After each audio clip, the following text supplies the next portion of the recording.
Buenas tardes a todos, muy bienvenidos. Hoy tenemos el gran placer de tener con nosotros a Ángel Méndez Montoya. Él es profesor e investigador en los departamentos de Ciencias Religiosas, Filosofía, Artes y el doctorado en Estudios Críticos de Género en la Universidad Iberoamericana de México. Él ha sido una persona que continúa transitando entre la coreografía, la filosofía, la teología, la antropología, la literatura, el film y la gastronomía, siempre mezclando corporeidad con afectividad e intelecto. Él es doctor y ha hecho varios másters, aparte de haber sido bailarín profesional. Pues sin muchos más preámbulos, él nos va a hablar sobre la escatología, sobre lo que va a pasar en los últimos tiempos, con una perspectiva un poquito más inclusiva y desde una perspectiva queer.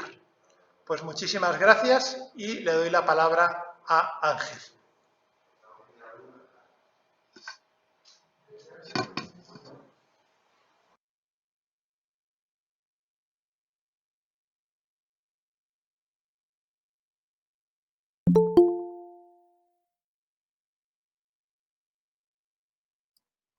Ahí está. Bueno, ¿me escuchan ahora? ¿Qué tal? ¿Qué tal a todos, a todas, a todes?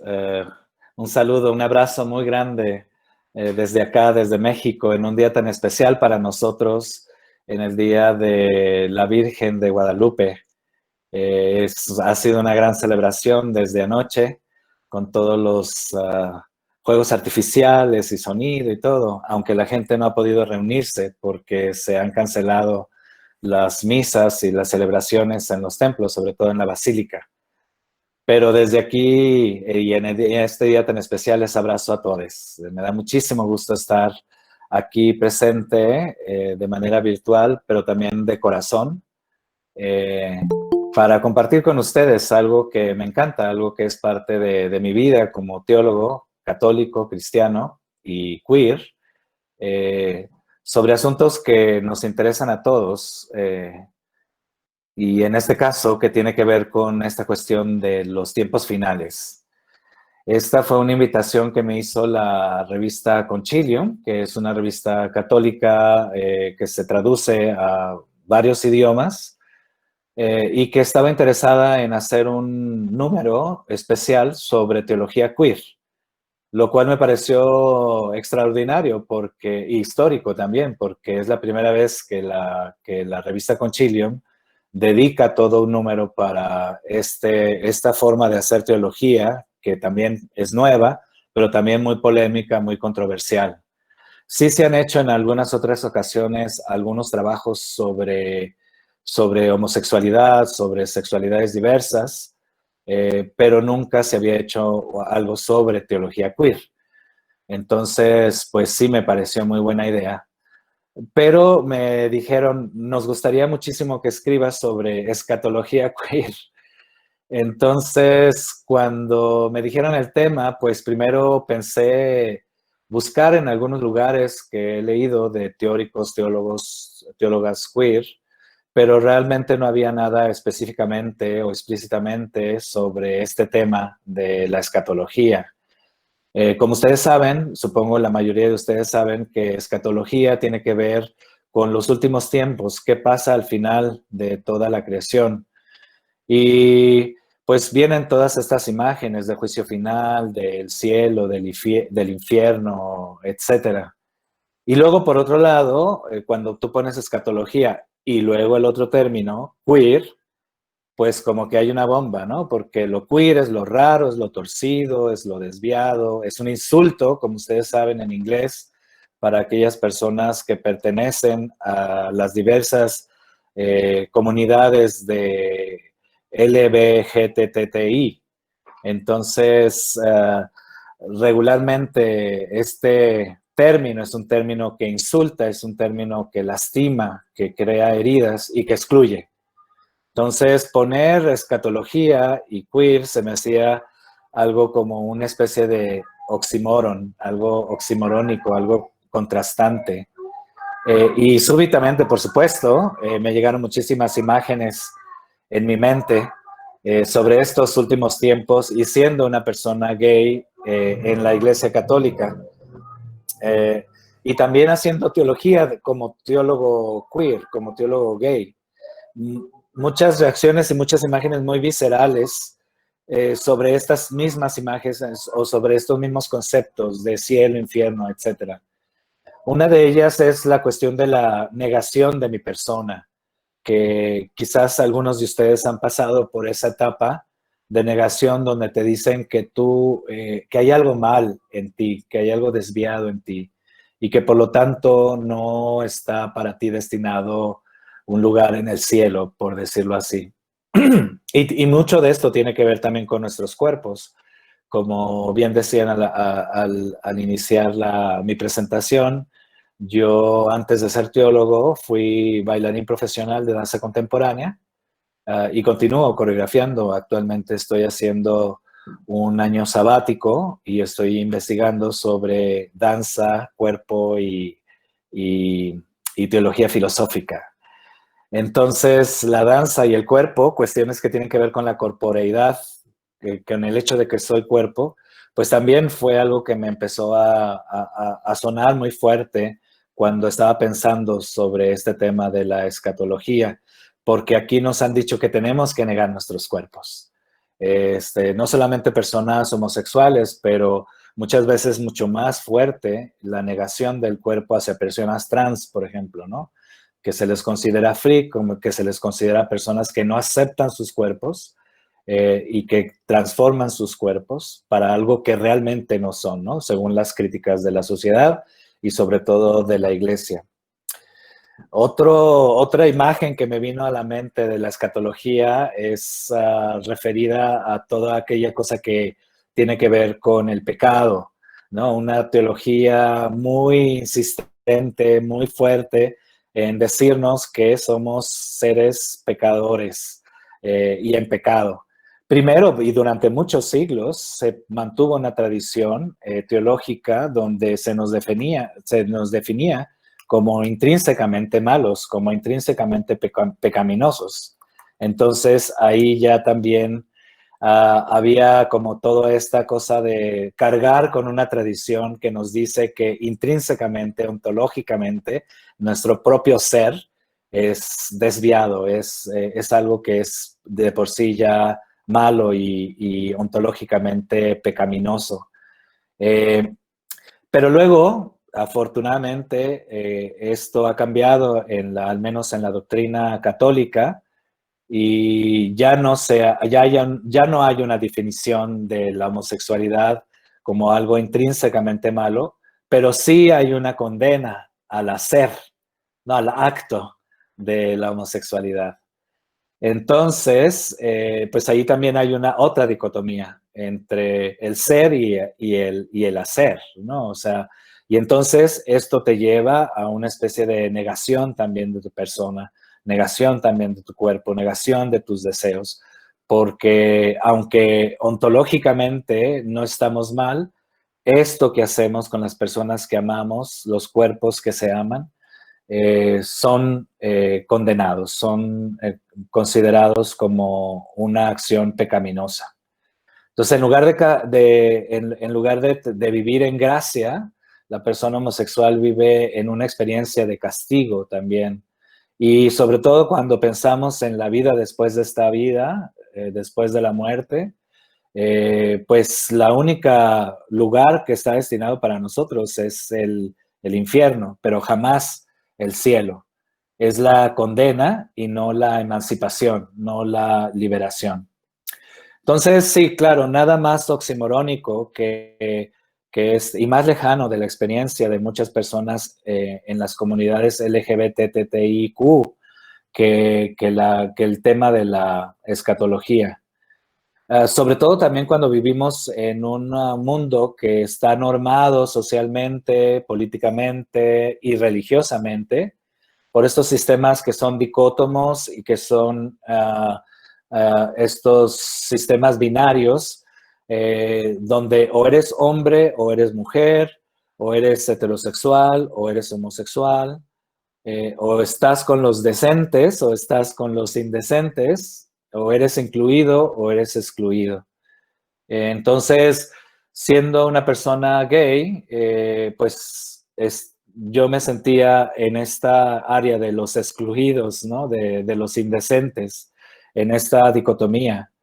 Pero también otra cosa que tiene estas dicotomías es que invisibiliza otras experiencias también de la persona o de la persona humana, que son muy diversas. Las experiencias, por ejemplo, de las personas bisexuales, que muchas veces son criticados, incluso por los mismos homosexuales o por las lesbianas. O las personas trans, que no solamente la sociedad los discrimina, sino muchas veces dentro de nuestras propias sociedades y comunidades gay, por ejemplo, hay una gran transfobia hacia las personas trans y las personas inter, que son personas que nacen con los dos órganos sexuales y que por un tiempo los médicos decidían cuál iba a ser el sexo que iban a dejar para el bebé o los padres, pero nunca le preguntaban a la persona qué sexo ellos o con qué género se identificaban. Entonces ha habido una serie de cuestiones legales a nivel internacional para defender las personas no binarias o personas que tengan la capacidad y el agenciamiento, el derecho de decidir qué género y qué sexualidad van a tomar, en lugar de que sea decidido por la sociedad o por los doctores, por los científicos o por los padres incluso. Entonces, hay una gran invisibilización también de estas personas dentro de esta normatividad social que es regularmente dicótoma y binaria. El cielo, entonces, es para las personas decentes, para todos aquellos que siguen un paradigma y un sistema heteropatriarcal, sobre todo. Un sistema que ha sido muchas veces supremacista y un sistema que ha sido violento también. Porque en nombre de estas esencializaciones o esta ontología de las dicotomías y de esta ontología de quién está incluido, quién está excluido, entonces se determina que no hay un futuro realmente para estas personas que pertenecen a la diversidad sexual. Pero tampoco hay un presente, ¿no? Si no hay un futuro, o sea, si tu futuro es finalmente un futuro de condena, tampoco hay un presente. Y entonces muchas personas a lo largo de la historia, dentro de la diversidad sexual, han vivido en sus propios cuerpos una vida no vivible, una vida no habitable. Los cuerpos que se han considerado como indeseables, como desviados, los freak, los queer, y cómo las palabras, los discursos, golpean también, ¿no? Forman parte de nuestros cuerpos. Eso es muy interesante también, ¿no? Cómo las palabras no son algo externo a nosotros, sino también se inscriben cual tatuajes muchas veces en nuestros propios cuerpos y cargamos en nuestros propios cuerpos los efectos de estos discursos de violencia, de estos discursos de exclusión. Las palabras se hacen cuerpo y luego los cuerpos a su vez también se convierten en palabras. Entonces discursos se convierten, se materializan y prácticas materiales, físicas, corporales también se convierten en discursos. Pero yo creo que ahí, justamente en esta herida de lo queer, ahí es donde radica, yo creo, la dimensión escatológica, tanto del movimiento queer como de la teoría y de la teología queer. Y yo creo que aún más radicalmente, en esta escatología es donde puede radicar quizás el corazón, las entrañas mismas del cristianismo. Y déjeme decir porque sobre todo desde el movimiento queer, por dos razones principalmente. Claro que no, per se no es un movimiento religioso y por lo tanto el término escatología podría ser imponer una categoría religiosa sobre un movimiento que ha sido más bien civil y político, de acción social, de derechos humanos. Pero sí hay una cierta escatología si la consideramos como esta visión de un futuro y sobre todo de una escatología que se abre en el presente, de que no es una escatología que va a pasar después de la muerte, sino una escatología que se empieza a realizar aquí y ahora. Y entonces hay estos dos puntos que yo considero ya de por sí escatológicos dentro del movimiento y la teoría queer. Uno es el resistir y el subvertir todos los sistemas y paradigmas violentos y supremacistas y de odio. Lo queer es un movimiento de aquellos que salen a las calles para exigir sus propios derechos y exigir su propia visibilidad. No fue una coincidencia que estos movimientos hayan llegado a su culmen más fuerte durante los tiempos de la pandemia del VIH-Sida, donde salían a las calles todos estos cuerpos de lesbianas y gays y trans y intersex y queers a las calles para decir, era un movimiento en Estados Unidos y en Inglaterra principalmente, para tener la consigna en las calles de decir, we are here and we are queer, get used to it. Estamos aquí estamos y somos queer. Acostúmbrense. Entonces ahí yo veo que hay un elemento de escatología al abrir un futuro, otro futuro posible, otro mundo posible, aún en medio de las determinaciones de una sociedad que condena y excluye y hace violencia hacia las personas dentro de la diversidad sexual. Entonces ahí yo creo que hay un movimiento escatológico en tanto que se subvierte, se resiste, hay un movimiento de resistencia con los mismos cuerpos en la calle para resistirse a estos determinismos de una sociedad heteronormada, heteropatriarcal y supremacista, etc. Entonces, hay una escatología desde el aquí y desde el ahora, aún en medio de otras escatologías que nos han condenado a nosotros, a la condena, al castigo, etc. Entonces ahí hay un movimiento que yo considero escatológico de una irrupción de un futuro posible aquí y ahora, desde aquí y ahora, aún en medio del rechazo. Y el segundo característica que yo considero que tiene elementos escatológicos es el aspecto de resignificación.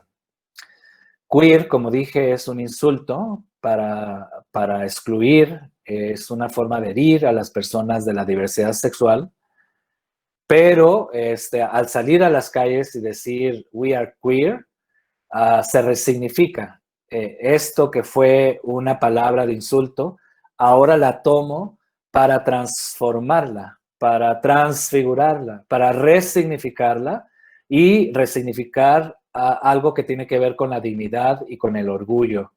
Entonces, aquello que fue considerado una palabra de insulto, ahora la retomo y la resignifico, la transformo en una palabra que tiene que ver con la dignidad o para expresar mi propio orgullo.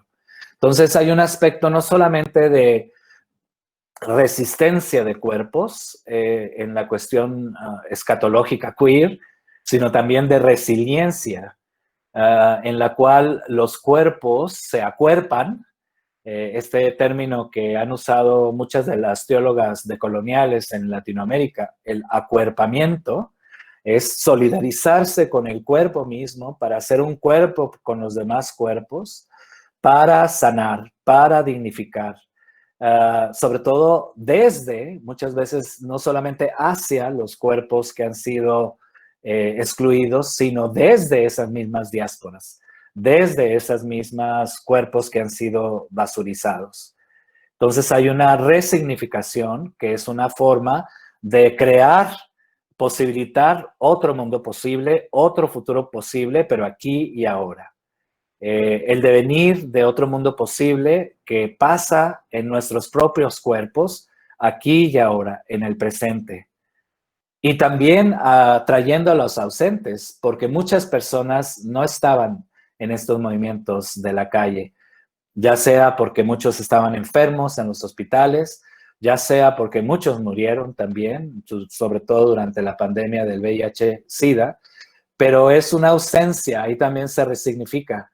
Esos ausentes ahora en el presente son visibilizados y ahora ya se hacen presente aquellos que habían sido o que han sido ausentes, los indeseados por estos deseos de otras personas que los excluyen, aquellos que no son deseados, pero que ahora son abrazados. Se les abraza, hay un acuerpamiento. Entonces, yo creo que ahí ya esos elementos o fundaciones de lo que yo considero algo escatológico en el movimiento queer, arroja algunas luces para enseñarnos a nosotros ahora como cristianos, como católicos, y yo como teólogo también reconocer que hay mucho que aprender de estos movimientos para repensarles la teología y para repensar también una vez más nuestra propia escatología. ¿Qué tipo de escatología estamos creando, estamos imaginando y estamos practicando en nuestras propias comunidades? Sobre todo para criticar aquellas escatologías dentro del cristianismo y dentro del el catolicismo de corte supremacista, de corte exclusionista, que son misógenas, porque también a mujeres dentro de la Iglesia católica y en el cristianismo han sido subordinadas consistentemente. Entonces también hay también ahí pensar diferente esta escatología también desde las mujeres para transformar y resignificar y subvertir todas las escatologías homofóbicas y transfóbicas, sobre todo, porque muchas veces no solamente las personas homosexuales sufrimos todo lo que es las fobias y los miedos y los odios de estas heteronormatividades, sino también las personas trans y muchas veces más las personas trans que nosotros. Y también una especie de colonización también de los cuerpos, un efecto de colonialidad. Como ustedes recuerdan, pues sí, la colonia se dio en el siglo XV, XVI, en los países, sobre todo latinoamericanos, y con esa colonización se destruyeron muchísimas religiones de los pueblos originarios en estas tierras de Abya Yala, y muchas comunidades indígenas también fueron destruidas y sus mismas cosmovisiones. Pero este efecto colonizante continúa aún ahora en estas actitudes de imponer, de subordinar, de excluir y de basurizar precisamente a otros cuerpos, porque no entran dentro de los parámetros de una sociedad heteropatriarcal, capitalista y finalmente colonizante. Entonces, sí, yo creo que hay muchísimo por hacer y me parece que es una tarea muy importante pensar sobre la teología en general, pero sobre todo sobre la escatología. Sobre todo como cristianos, como yo como teólogo queer, propongo entonces que hay mucho que aprender de estas otras escatologías que vienen de los movimientos queer, de las teorías queer y de las teologías queer, y hacer estas transformaciones primero desde el interior mismo de nuestras propias comunidades, de nuestra forma de pensar, nuestras propias epistemologías, nuestra forma de crear saberes también, ¿no?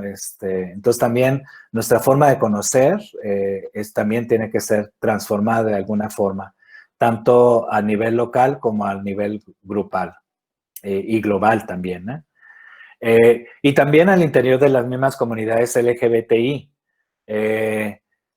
porque yo considero, y yo pongo, por ejemplo, la palabra queer, la pongo en español como C-U-I-R, en lugar de ponerla en inglés Q-U-E-E-R, uso C-U-I-R, la queerizo de alguna forma, la transgredo, la hibridizo con el español, para mencionar que las personas queer y que son excluidas, estos cuerpos excluidos, no únicamente pertenecen al grupo de la diversidad sexual LGBTI y Q, sino todas las comunidades humanas que han sido excluidas, las personas queer, ¿no? Que viven en una especie de precarización de sus propios cuerpos, que han sido basurizados por sus cuerpos, por ser cuerpos de mujeres, por ser cuerpos racializados, ¿no? Desde un punto de vista de la blanquitud, de la supremacía blanca, por ejemplo. Los pueblos de los cuerpos indígenas son también cuerpos queer, porque también, sobre todo en estas tierras, son siempre los sistemáticamente más precarizados. Entonces también ellos son los queer. Son los migrantes que son constantemente desterritorializados y que muchos de ellos, sobre todo en Latinoamérica, pero estoy seguro que también en Europa, sucede que son migrantes forzados, muchos de ellos. Entonces, también se les queeriza, también se les excluye y se les basuriza a esos cuerpos. Y al mismo planeta incluso. El planeta también es otro cuerpo, es otro corpus que pertenece a la creación y que también ha sido basurizado y actualmente pues estamos sufriendo consecuencias que parecen irreversibles también para el planeta. Entonces, también el mismo planeta ha sido queerizado, ha sido basurizado también por este sistema dominante. Entonces, ¿cómo hacerlo? ¿Cómo hacer estas resignificaciones o estas transformaciones? Pues yo considero que hay que recuperar al Dios queer.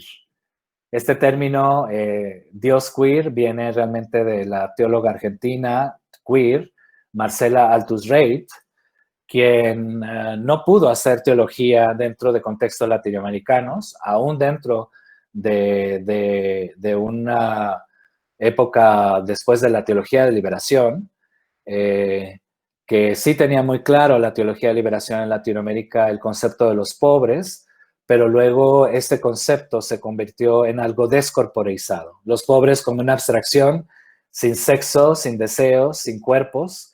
Entonces, Marcela Altus-Reid desde Argentina muy tempranamente empezó a hacer una teología queer, criticando a la misma teología de liberación, al decir que ha sido dominada principalmente por hombres, por clérigos, por hombres latinoamericanos que se fueron a Europa a entrenarse y que traían categorías eurocentradas a ese contexto latinoamericanos, y finalmente muchos de ellos homofóbicos, ¿no?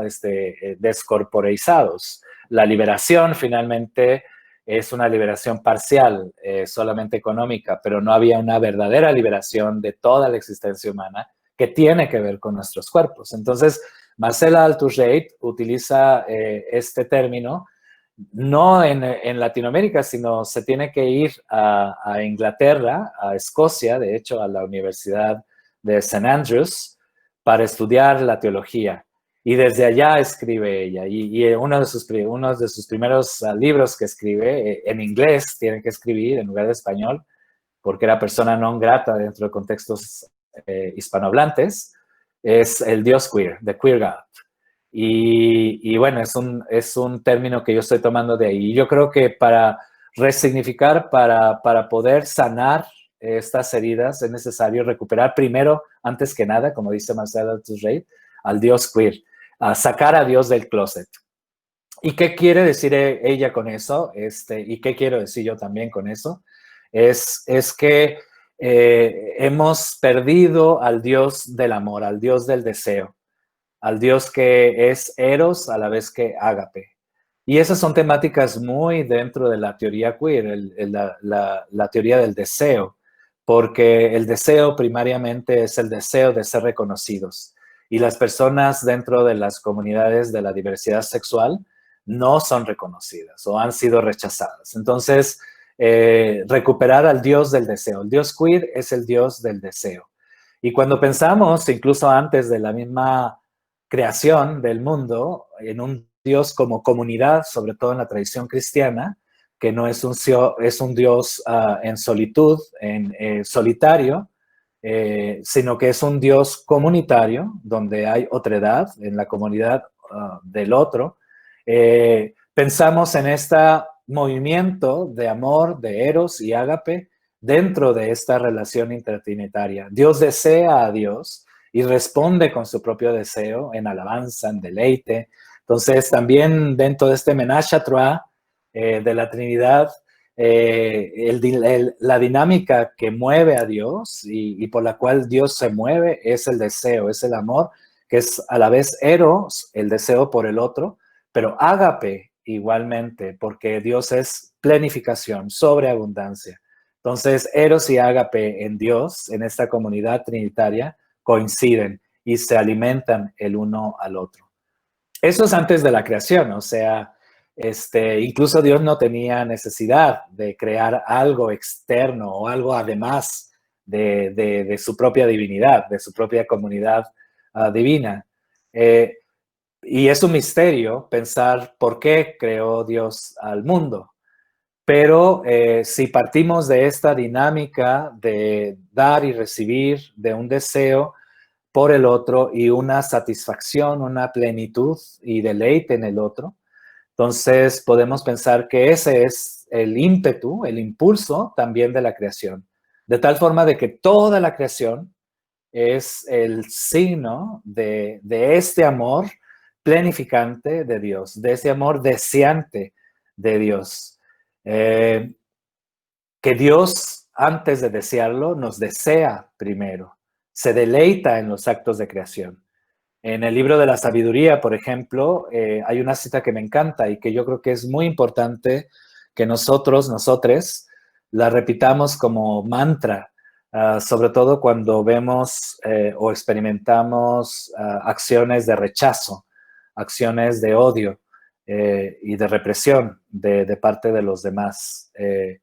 La cita dice, amas a todos los seres y no aborreces nada de lo que hiciste, porque si algo odiaras, no lo habrías creado. Entonces, yo creo que ahí está una primera escatología. ¿Por qué escatología? Porque yo creo que antes de ser la escatología sobre el fin de los tiempos, la escatología tiene que ver con este pasado, con esta protología. Nuestro origen es el origen de un Dios que nos desea. Ese es el origen de la creación, un Dios que nos ama y que está enamorado locamente por nosotros, extravagantemente por nosotros, un amor queer por nosotros. Y por lo tanto, todos los seres somos parte de este movimiento de amor que es intrínseco en nuestro ser, no, donde no hay ni odio ni violencia. Entonces, esta escatología de la que estoy hablando toma a una protología, a un origen, el punto alfa, y el punto omega, que sería la escatología al final, también está ese Dios que nos desea. Al principio está Dios que nos desea primero, y al final de los tiempos, guardar esta seguridad, esta confianza de que estará Dios amándonos en un acuerpamiento de plenitud completa, ¿no? Y por eso es que imágenes en las Sagradas Escrituras, como en el Apocalipsis, por ejemplo, imágenes de este escatón, de este tiempo final, nos hablan de una relación amorosa.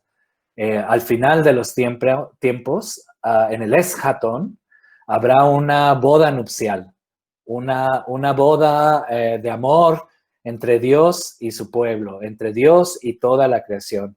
Entonces también es muy queer, ¿no? Esta escatología que tiene una protología y que al mismo tiempo insiste en este amor, en este Dios amante, en este Dios deseante y en el cual incluso se casa con nosotros, ¿no? Hay una especie de relación nupcial con Dios al final de los tiempos. Y luego también la palabra escatología también contiene, no es otra referencia, que no es solamente los últimos tiempos, sino desde los últimos. Y desde los últimos son aquellos que son los más últimos dentro de la sociedad, dentro de la historia, como Jesucristo nos enseñó. Entonces Dios es queer, Dios sale del closet, pero Jesús, el Hijo, la segunda persona de la Trinidad, también es queer. Y hay algo muy queer también, algo muy extravagante, muy extraño, en este deseo tan radical de Dios que se encarna, se hace cuerpo, se humaniza. Es la encarnación del deseo divino que desea acuerparse de tal manera con nosotros que intimida al punto más radical y más primordial, que es la carne misma, ¿no? Y la carne, ¿cómo ha sido condenado a través de la historia del cristianismo, ¿no? Y aquí, desde la carne misma, Dios se acuerpa, hay movimiento de acuerpamiento con nosotros, deviene carne, deviene cuerpo, se humaniza tan radicalmente hasta el punto de la muerte y rechaza, resiste, subvierte la muerte o subvierte incluso esta violencia, subvierte sistemas necropolíticos, ¿no? Una política basada en la muerte con la resurrección. El acto de la resurrección es un acto de subversión también, de que la muerte no es el punto final de nosotros. Y es una resistencia a la muerte, a toda violencia, a todas las cruces que suceden en la historia. Jesús también queeriza, es muy queer porque sus movimientos, sus palabras, sus acciones, sus imágenes también son muy queer. Siempre está él queerizando a la sociedad de su tiempo y a la religión de su tiempo. También una religión muy heteropatriarcal, muy masculinizada, muy supremacista, que excluía a aquellos que eran otros. Y Jesús siempre estaba al lado de esos otros y por eso lo criticaban, ¿no? Estaba con los pecadores, con las mujeres, con las prostitutas, etcétera. Entonces, él estaba con los intocables, él estaba con los indecentes, los indeseados, para hacerles ver que son deseados. Y desde ahí, desde esas diásporas, desde esas exclusiones, desde ahí anuncia el reino. Otra cosa también que es muy queer acerca de Jesucristo es el cuerpo mismo, ¿no? Es cómo el cuerpo divino, este corpus trinitario, toma un cuerpo en la encarnación humana y se historiza. Entonces, es un cuerpo como trans, yo lo veo, ¿no? Totalmente transformándose. Es el Dios que deviene humano. Es el Dios que finalmente muere. Es el Dios que luego resucita. Y luego es el Dios que es el cuerpo que se hace pan, que se hace vino, que se hace alimento, de tal forma que forma parte de nosotros, de nuestro propio cuerpo en las Eucaristías, y nos hace también cuerpo de Dios. Entonces hay también otro movimiento queer ahí de estas transcorporalidades de Jesucristo.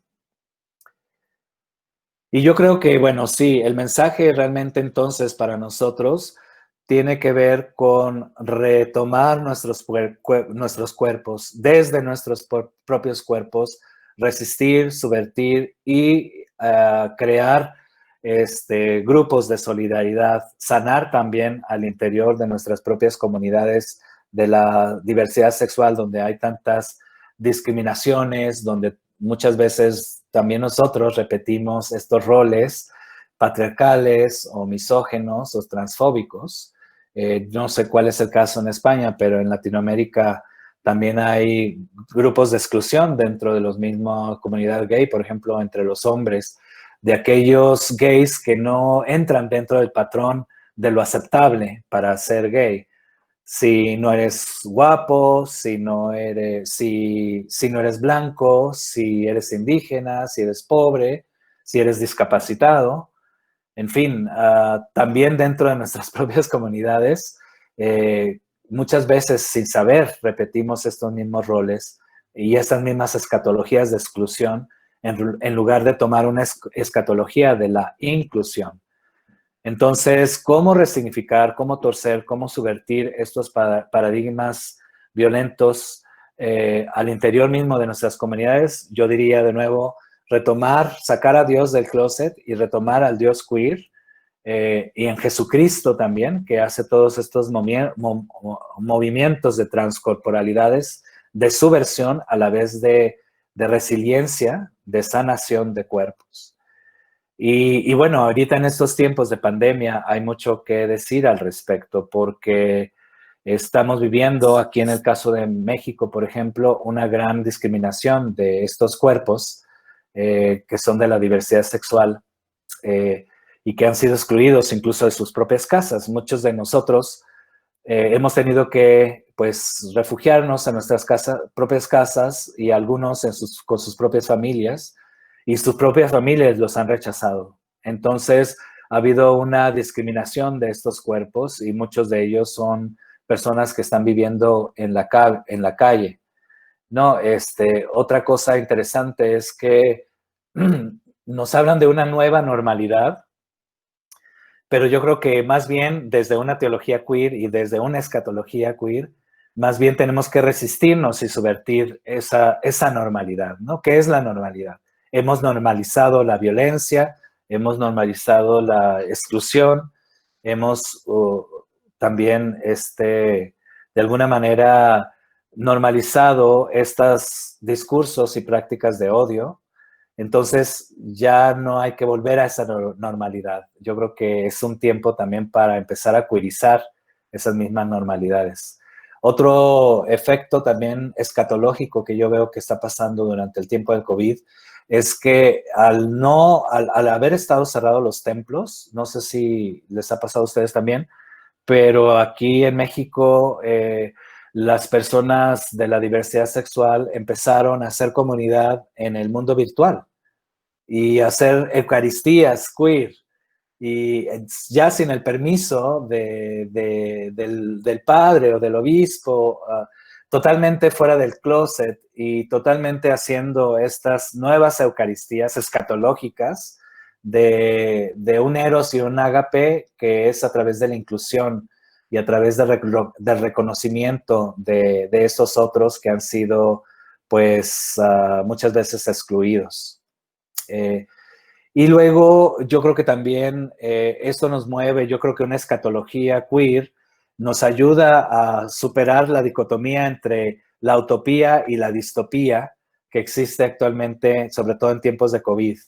En algunos discursos son discursos utópicos que nos hablan de otro mundo mejor, ¿no? Transhumano, poshumano, etcétera, donde la ciencia va a venir completamente a nuestra salvación. Pero finalmente para unos cuantos, ¿no? Los que tienen dinero, los que tienen posibilidades. Entonces es una utopía también colonizante en ese sentido. O otros discursos caen en el otro extremo, que es la distopía. Que, bueno, estamos viviendo ya los últimos tiempos, el apocalipsis, la destrucción mundial y la destrucción también planetaria. Entonces no hay futuro, ¿no? Yo creo entonces que ante estas dos dicotomías, una escatología queer puede cortar por el medio y decir que este otro mundo posible no es utópico, sino que es posible aquí y ahora, en nuestras luchas diarias, en nuestra forma de resistir, en nuestra forma de acuerparnos los unos con los otros. Entonces ahí no va más allá de la utopía, es algo que se puede realizar aquí y ahora, escatológicamente. Y también no caer en la distopía porque hay esperanza. Mientras hayamos cuerpos que nos acuerpamos y que nos solidarizamos, que luchamos por la justicia y por la inclusión de aquellas personas que son excluidas, yo creo que hay esperanza. Y ahí es donde se va transformando también ese futuro, que parece distópico y que ya es un presente, ¿no? De alguna forma. Y también es necesaria una decolonización también, yo creo, de la misma escatología y del mismo cristianismo, de dentro del cristianismo. Por eso es tan interesante, ¿no? Que hoy, el 12 de diciembre, siendo el día de la Virgen de Guadalupe, la aparición de Guadalupe, hablemos de estos temas, porque yo creo que ahí también hay una imagen de decolonización. Guadalupe, cuando ella se aparece a Juan Diego, no habla español, ella habla náhuatl, y retoma muchísimos de las simbologías y de la sensibilidad religiosa y espiritual de los pueblos originarios también. Entonces, para mí, como latinoamericano y como mexicano, en este día también me llama a hacer otra escatología donde la Madre de Dios, se decoloniza y se presenta desde los mismos pueblos originarios, hablando otros idiomas, desde otras culturas también, desde otras fronteras también del cristianismo, que finalmente eso amplía y profundiza aún más lo que es el mensaje finalmente cristiano. Y luego, bueno, quisiera terminar con este ejemplo que yo lo veo en un movimiento, un ejemplo de escatología que aquí pasó para mí aquí en México durante los tiempos del COVID. Hay un grupo de mujeres trans que tienen un refugio en la Ciudad de México, en el centro de la Ciudad de México.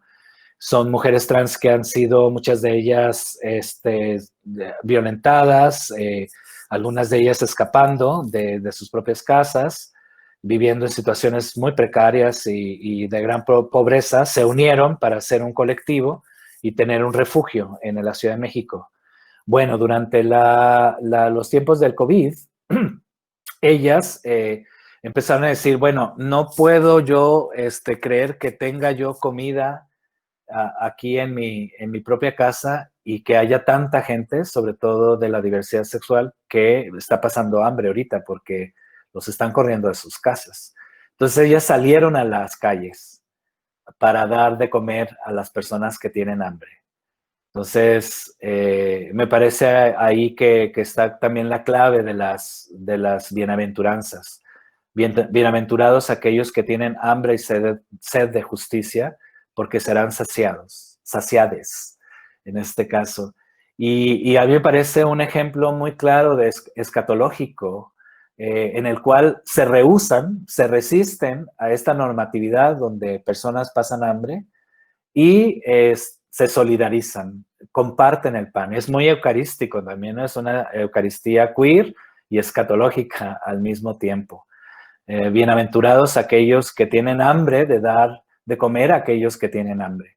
Y actualmente hay muchas hambres, no únicamente el hambre física y material, que es la más cruda, pero también hay otras hambres espirituales, emocionales, psicológicas, sobre todo en las personas que han sido las más indeseadas, las más marginadas por todos. Entonces, para mí también este gesto de las muñecas teserinas, así se llama este grupo de mujeres trans, sirve para mí como una inspiración, como un impulso escatológico para resistirnos y para transformar una sociedad y por lo tanto hacer posible una escatología aquí y ahora. Serán saciados, dice, pero aquí ya vemos que están siendo saciados, ¿no? Aquí el futuro irrumpe en el aquí y en el ahora. Y entonces nosotros, yo creo nosotros, es esa el llamado, la invocación, la provocación que tenemos desde una escatología queer y desde estos movimientos de la diversidad sexual, para pues decirle al mundo también con orgullo y con dignidad, unos con otros, acuerpándonos, estamos aquí y somos queer, acostúmbrense y transformemos nuestras propias vidas, aquí y ahora. Gracias.